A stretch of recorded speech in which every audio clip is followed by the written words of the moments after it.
Hello दोस्तों, एक बार फिर स्वागत है आपका अपने यूट्यूब चैनल श्री एकेडमी पे, जहाँ पर हम एमपीजी की सिर्फ पढ़ते नहीं हैं, याद भी करते हैं।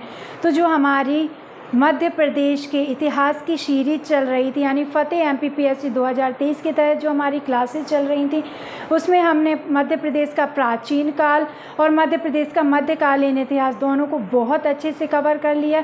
अगर अभी तक आपने हमारी वो क्लासेस नहीं देखी तो प्लीज़ जाकर देखिए, आपको पढ़कर मज़ा आ जाएगा। और अब आज जो हमारी क्लास होने वाली है वो मध्य प्रदेश का आधुनिक काल की दूसरी क्लास है।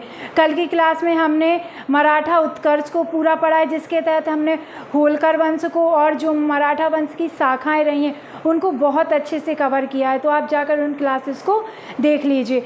और मध्य प्रदेश के आधुनिक काल में आज हम पढ़ने वाले सिंधिया वंश, यानी मध्य प्रदेश से जो मध्य प्रदेश के कोई भी एग्ज़ाम, यानी मध्य प्रदेश के सभी एग्ज़ाम में कहीं से कोई भी क्वेश्चन आ जाए तो इस क्लास से बाहर नहीं जाएगा। यानी मध्य प्रदेश के सभी महत्वपूर्ण जो फैक्ट हैं हम उनको कवर करेंगे। तो चलिए हम स्टार्ट करते हैं यहाँ सिंधिया वंश से। क्या? सिंधिया वंश। आज की क्लास में हम पढ़ेंगे सिंधिया वंश, ग्वालियर का सिंधिया वंश। तो बने रहिए हमारे साथ। मैं हूँ श्वेता चौरसिया और हम स्टार्ट करते हैं अब सिंधिया वंश के बारे में। तो जो हमने कल की क्लास में पढ़ा था किनके बारे में? बाजीराव प्रथम के बारे में। बाजीराव प्रथम जो मराठाओं से संबंधित थे, इनके बारे में हमने कल की क्लास में बहुत अच्छे से पढ़ा है, आप जाकर देखिए। बाजीराव प्रथम, जो बाजीराव प्रथम थे, इन्होंने अमझेरा का युद्ध, जो हमने कल की क्लास में पढ़ा है, अमझेरा का युद्ध कहाँ हुआ था? मध्य प्रदेश के धार में हुआ था।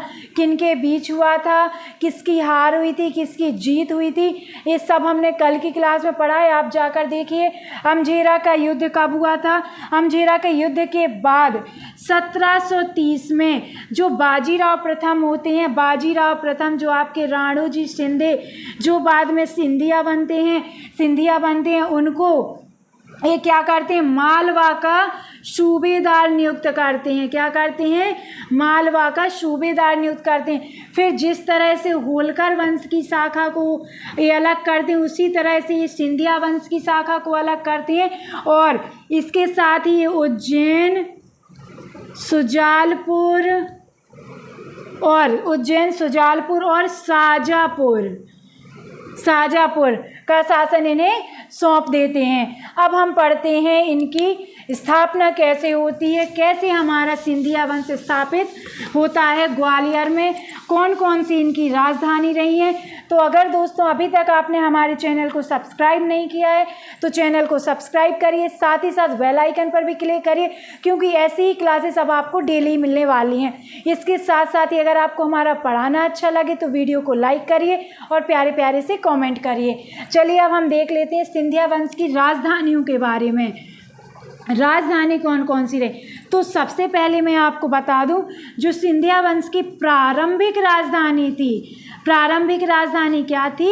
उज्जैन। अगर आपके एग्जाम में क्वेश्चन बन जाए सिंधिया वंश की प्रारंभिक राजधानी कहाँ थी, तो आप क्या बताओगे? उज्जैन थी। इसके बाद क्या बनती है? ग्वालियर। ग्वालियर के निकट कहाँ? लश्कर क्षेत्र में। कहाँ? लश्कर क्षेत्र में सिंधियाओं की राजधानी बनती है। अब हम बात करें सिंधिया वंश के प्रमुख शासक कौन कौन से रहे। प्रमुख शासक कौन कौन से रहे हमारे सिंधिया वंश के? तो पहले आ जाते हैं आपके राणोजी सिंधिया। कौन? राणोजी सिंधिया, जिन्हें आपके सिंधिया वंश का संस्थापक माना जाता है। इसके बाद आते हैं आपके जयराव सिंधिया, फिर आते हैं आपके दौलत राव सिंधिया, फिर आते हैं आपके दत्ताजी सिंधिया, फिर जनकोजी सिंधिया आते हैं, फिर इसके बाद आते हैं आपके महादजी सिंधिया, फिर आते हैं आपके जयाजी राव सिंधिया। पहले जनकोजी, फिर जयाजी, फिर माधोराव, फिर इसके बाद अंत में आते हैं आपके जिवाजी राव सिंधिया, जिनके नाम पर आपके ग्वालियर में जिवाजी यूनिवर्सिटी है, आपको याद रखना है। ठीक है, अब हम पढ़ लेते हैं प्रमुख शासक की थोड़ी डिटेल। तो हम सबसे पहले पढ़ेंगे राणोजी सिंधिया के बारे में। किसके बारे में? राणोजी सिंधिया के बारे में। जो आपके राणोजी सिंधिया थे, ये आपके सिंधिया वंश के क्या माने जाते हैं? संस्थापक माने जाते हैं। सिंधिया वंश के क्या माने जाते हैं? संस्थापक माने जाते हैं। इसके बाद अगर क्वेश्चन बन जाए इनका जन्म कहाँ हुआ था? इनका जन्म सतारा महाराष्ट्र में हुआ था। कहाँ? सतारा महाराष्ट्र में। कहाँ पर? कान्हेर गांव। कहाँ? कान्हेर गांव में हुआ था। इनके बारे में आपको बस इतनी डिटेल याद रखनी है। अब हम पढ़ते हैं महादजी सिंधिया के बारे में। किनके बारे में? महादजी सिंधिया के बारे में। ऐसा माना जाता है जो आपके सिंधिया वंश के जितने भी शासक हुए उनमें ये सबसे प्रतापी शासक हुए। कौन? महादजी सिंधिया सबसे प्रतापी शासक हुए।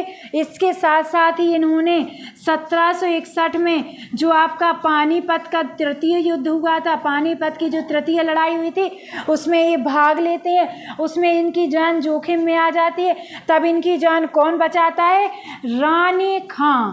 रानी खां इनकी जान बचाने में मदद करते। आपको याद रखना है कौन? रानी खां। कौन मदद करता है? रानी खां मदद करता है। इसके बाद 1765 में, कब? 1765 में जो गोहद भिंड का इलाका आता है, भिंड क्षेत्र जो आता है, गोहद के जो कौन हुए? जाट राजा हुए। कौन? जाट राजा। जाट राजा को हरा कर क्या करते हैं? ग्वालियर पर अधिकार कर लेते हैं। ग्वालियर पर अपना अधिकार कर लेते हैं। महादजी सिंधिया यानी सिंधिया वंश के जो शासक रहे उनमें सबसे प्रतापी शासक रहे हैं। इन्होंने पानीपत की तृतीय जो लड़ाई हुई थी, तीसरी लड़ाई, उसमें इन्होंने भाग लिया था। उसमें इनकी जान जोखिम आ गई थी, जिसमें इनकी मदद, इनकी जान बचाने में इनकी मदद किसने की? रानी खां ने इनकी मदद की। आपको याद रखना है।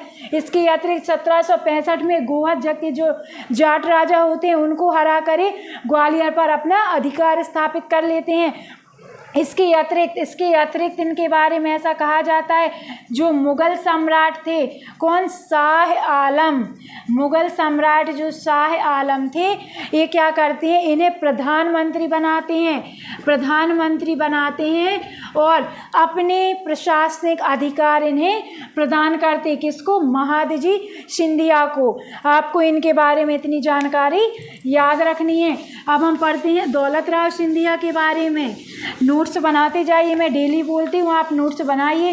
किसी पीडीएफ के चक्कर में मत भागिए। कोई पीडीएफ काम नहीं आती जब आपको रिवीजन करना होता है। इसलिए अगर आपको कोई भी एग्ज़ाम क्वालिफाई करना है तो अपने नोट्स ज़रूर बनाइए। अब हम पढ़ते हैं दौलत राव सिंधिया के बारे में। दौलत राव सिंधिया के बारे में मैं जानती हूँ अभी आपको मुश्किल लगती होगी, पीडीएफ अपने से पढ़ना ज़्यादा आसान लगता होगा, लेकिन ये आपके रिवीजन के टाइम में काम नहीं आएगी। रिवीजन के टाइम में आपके अपने सेल्फ नोट्स ही काम आएंगे, इसलिए आप अपने नोट्स ज़रूर बनाइए। ठीक है। दौलत राव सिंधिया 1794 में, कब? 1794 में चौथ वसूली के कारण ये क्या करते हैं? जो हैदराबाद का निज़ाम रहता है, हैदराबाद के निज़ाम को किस युद्ध में? कुर्रला के युद्ध में हरा देते हैं। कुर्रला के युद्ध में अगर एग्जाम में क्वेश्चन बन जाए कुर्रला का युद्ध किसके समय हुआ था, किसका शासन था सिंधिया वंश में, या किसने इसमें भाग लिया था, तो आपको याद रखना है दौलत राव सिंधिया। किसके बीच हुआ था? हैदराबाद के निज़ाम के बीच। क्यों हुआ था? चौथ वसूली के कारण। कब हुआ था? 1794 में हुआ था, आपको याद रखना है। इसके अतिरिक्त ये क्या करते हैं? 1810 में, कब? 1810 में लश्कर क्षेत्र की स्थापना कर देते हैं। क्या करते हैं? लश्कर क्षेत्र की स्थापना करते हैं। और उसके बाद जो आपकी प्रारंभिक राजधानी रहती है, किसकी? सिंधिया वंश की प्रारंभिक राजधानी रहती, उसको कौन रहती? उज्जैन। उसको स्थानांतरित कहाँ करते हैं? लश्कर क्षेत्र। कहाँ? ग्वालियर के पास, ग्वालियर के निकट। इसके साथ ही साथ ये क्या करते हैं? मोती है, मोतियों के व्यापार की व्यवस्था करते हैं, जिसके कारण इन्हें मोतीवाला की संज्ञा दी गई है। मोतीवाला की संज्ञा किसे दी गई है? दौलत राव सिंधिया को दी गई है। क्यों? क्योंकि उन्हें मोतियों के व्यापार की व्यवस्था की थी इन्होंने। ठीक है। साथ ही साथ सबसे जो कवि है, फेमस कवि, कौन? पद्माकर जी किसके दरबारी कवि थे? किसके दरबारी कवि थे? तो आपको याद रखना है दौलत राव सिंधिया के दरबारी कवि थे। इसके अतिरिक्त दौलत राव सिंधिया क्या करते हैं? मोती महल का निर्माण करवाते हैं। कहाँ पर? आपके ग्वालियर में मोती महल का निर्माण करवाते हैं। कब करवाते हैं? 1825 में। कब करवाते हैं? 1825 में करवाते हैं। इसके साथ साथ मध्य प्रदेश के गठन तक, यानी जब मध्य प्रदेश का गठन नहीं हुआ था तब तक जो मध्य भारत की विधानसभा थी वो कहाँ आयोजित की जाती थी? वो आयोजित की जाती थी आपके मोती महल में। कहाँ? मोती महल में आयोजित की जाती थी। इसके साथ साथ ये क्या करती हैं? गोरखी पैलेस का निर्माण करवाते हैं ग्वालियर में। कब? 1810 में। आपको याद रखना है। इनकी अतिरिक्त अब हम पढ़ते हैं जनको राव सिंधिया के बारे में। हम किसके बारे में पढ़ेंगे? जनको राव की सिंधिया के बारे में। अगर पढ़ने में मज़ा आ रहा है, अच्छा लग रहा है तो वीडियो को लाइक करिए। जनको राव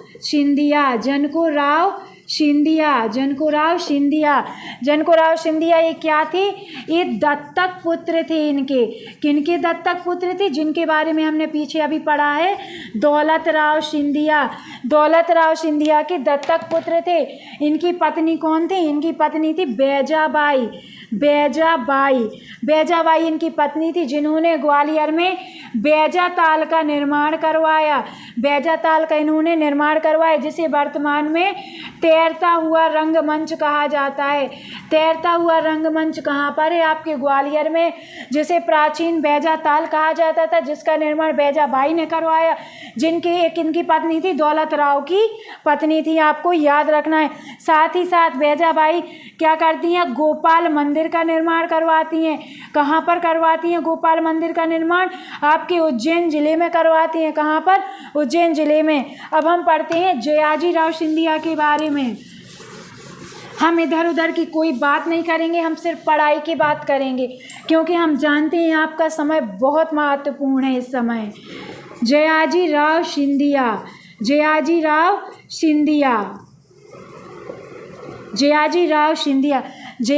सिंधिया ये 1857 की जो क्रांति होती है उस समय ये ग्वालियर के शासक होते हैं, सिंधिया वंश के शासक होते हैं जयाजी राव सिंधिया। ये जय विलास पैलेस का निर्माण करवाते हैं। कहाँ पर? आपके ग्वालियर जिले में करवाते। कब करवाते हैं? 1874 में करवाते हैं। जो आपके जय विलास पैलेस है, जय विलास पैलेस का वास्तुकार, तो जय विलास पैलेस का वास्तुकार आपको याद रखना है माइकल फिरोज था। कौन था? माइकल फिरोज आपके जय विलास पैलेस का वास्तुकार था। इसके अतिरिक्त जो ग्वालियर घराना है, क्यों फेमस है ग्वालियर घराना? शास्त्रीय संगीत के लिए। किसके लिए? शास्त्रीय संगीत के लिए।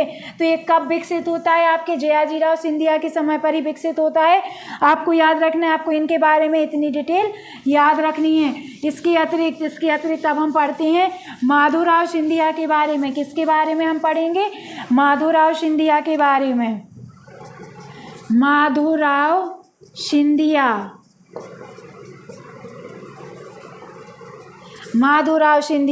माधोराव सिंधिया को आधुनिक ग्वालियर राज्य के निर्माण का श्रेय दिया जाता है।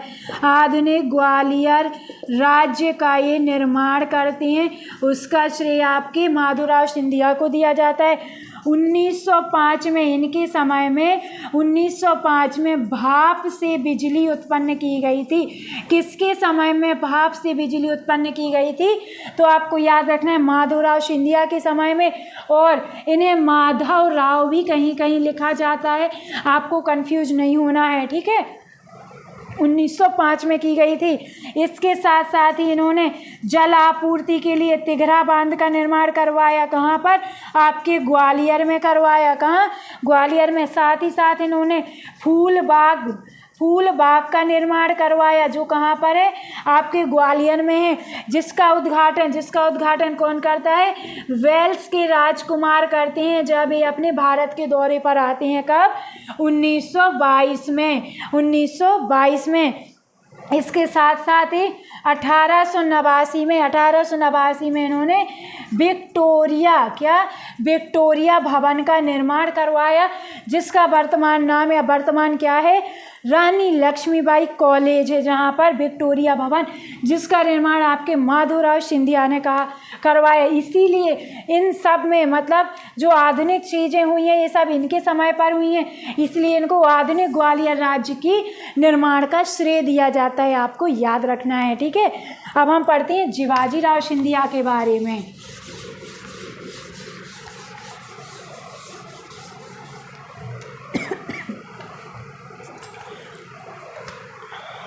अगर आपने हमारी पिछली क्लासेस नहीं देखी हैं तो देखिए, इससे ऐसे ही मज़ा आने वाला है आपको सभी क्लासेस में।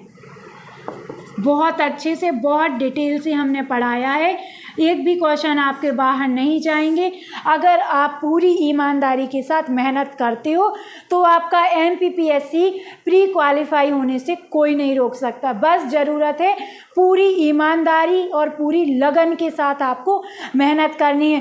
थोड़ी देर के लिए आपको, कुछ दिनों के लिए आपको अपने सोना बाबू को छोड़ देना है, थोड़े दिनों के लिए आपको अपने फ़ोन को एक साइड रख देना है, सिर्फ फोकस करना है अपनी पढ़ाई पर, और दिमाग में सिर्फ एक ही चीज़ चलनी चाहिए कि हमें MPPSC क्वालिफाई करना है। किसी और के लिए नहीं करना है, अपने लिए करना है, खुद को साबित करने के लिए करना है। जो लोग आपको समझते हैं ना कि आप कुछ नहीं कर सकते, उनको दिखाने के लिए, उनको जताने के लिए, साथ ही साथ आपको लगता है कि हमें किसी की मदद करनी है तो आपको उनके लिए करना है। लेकिन सबसे पहले आपको करना है अपने लिए, खुद को साबित करने के लिए, अपनी पहचान बनाने के लिए। इसीलिए आपको जो भी आपको इधर उधर मन भटका है वो सारी चीज़ों को आपको साइड में रख देना है और सिर्फ फोकस करना है आपको अपने MPPSC एग्ज़ाम को क्वालिफाई करने पर। आपके दिमाग में सिर्फ एक ही चीज़ चलनी चाहिए, वो भी बिना स्ट्रेस के, हमें इस एग्ज़ाम को क्वालिफाई करना है, अपने माँ बाप के सपनों को पूरा करना है ना। आपके दिमाग में सिर्फ यही चलना चाहिए और कुछ नहीं चलना चाहिए। चलिए अब हम आते हैं अपने पॉइंट पे, शिवाजीराव सिंधिया के बारे में। जी हो सकता है मैं थोड़ा ज़्यादा बोल गई हूँ, लेकिन मैं सिर्फ और सिर्फ ये चाहती हूँ कि आप इधर उधर डिस्ट्रैक्ट बिल्कुल मत हो, सिर्फ अपनी पढ़ाई पर फोकस करो, सिर्फ अपनी पढ़ाई पर फोकस करो, है ना। शिवाजीराव सिंधिया इन्होंने क्या किया था 1936 में इन्हें क्या हुआ था, महाराज की उपाधि इन्होंने धारण की थी। महाराज की उपाधि इन्होंने क्या की थी, धारण की थी। महाराज की उपाधि और किसके द्वारा इन्हें दी गई थी, तो आपको याद रखना है अंग्रेजों के द्वारा इन्हें महाराज की उपाधि दी गई थी। साथ ही साथ 23 जनवरी 1948 में ग्वालियर रियासत का विलय कर लिया जाता है। ग्वालियर रियासत का विलय किसमें, मध्य भारत में विलय कर लिया जाता है। उस समय शिवाजीराव सिंधिया आपके शासक होते हैं सिंधिया वंश के। इसके साथ साथ ये विक्रम और बनारस में ये क्या करते हैं, बनारस विद्यालय जो रहा है आपका, क्या रहा है, विद्यालय विश्वविद्यालय, उसके एक कुलपति चुने गए, ठीक है। इसके अतिरिक्त 1961 में इनकी मृत्यु हो जाती है। कहाँ पर, मुंबई में हो जाती है। किस वजह से होती है, तो मधुमेह रोग के कारण इनकी मृत्यु हो जाती है। इनके समय में ही कमला राजे अस्पताल बना है आपका ग्वालियर में, इनके समय पर ही बनाया गया था, आपको याद रखना है। कब, 1936 में। तो आई होप दोस्तों जो आज की क्लास में हमने सिंधिया वंश को पढ़ा है पूरा बहुत अच्छे से कवर किया, आपको समझ आ गया होगा।